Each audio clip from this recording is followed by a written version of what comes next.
Oven వాడకుండా stove వెలిగించే పని లేకుండా పిల్లలకి ఎంతో ఇష్టమైన చాక్లెట్తో 5 నిమిషాల్లో చేసుకునే కోకోనట్ చాక్లెట్ రోల్ చేసుకుందాం. హలో అండి, welcome to my channel.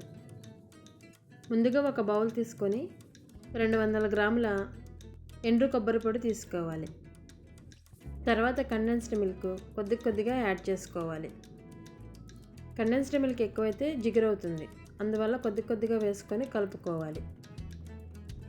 Condensed milk coconut పౌడర్లో బాగా కలిసిపోయేలాగా చపాతీ ముద్దలా కలుపుకోవాలి.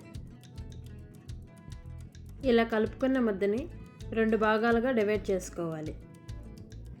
ఈ 2 భాగాల నుంచి ఒక పోర్షన్ తీసుకొని కోకో పౌడర్ యాడ్ చేసుకొని బాగా కలుపుకోవాలి. చాక్లెట్ పౌడర్ బదులు ఓరియో బిస్కెట్ల పౌడర్ని కూడా యాడ్ చేసుకోవచ్చు. తర్వాత ఒక బటర్ పేపర్ తీసుకొని చాక్లెట్ ముద్దని రోల్ చేసుకొని పెట్టుకోవాలి. తర్వాత వేరొక బటర్ పేపర్ తీసుకొని డివైడ్ చేసుకున్న వేరొక పోర్షన్ తీసుకోవాలి. తర్వాత దానిపై వేరొక బటర్ పేపర్ పెట్టి చపాతీలా ఒత్తుకోవాలి. కొంచెం మందంగానే తీసుకోవాలి, మనం చుట్టుకునేటప్పుడు ఈజీగా ఉంటుంది. తర్వాత బటర్ పేపర్ తీసేసి ముందుగా చుట్టుకున్న చాక్లెట్ రోల్ని దీని మధ్యలో పెట్టుకొని రౌండ్గా చుట్టుకోవాలి. తర్వాత ఈ కోకోనట్ మిశ్రమాన్ని 1 గంట సేపు ఫ్రిడ్జ్లో పెట్టుకోవాలి.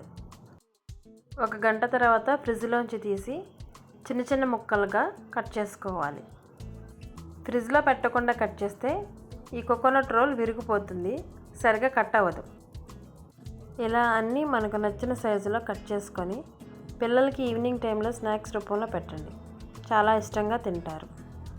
నచ్చితే please like, share and subscribe.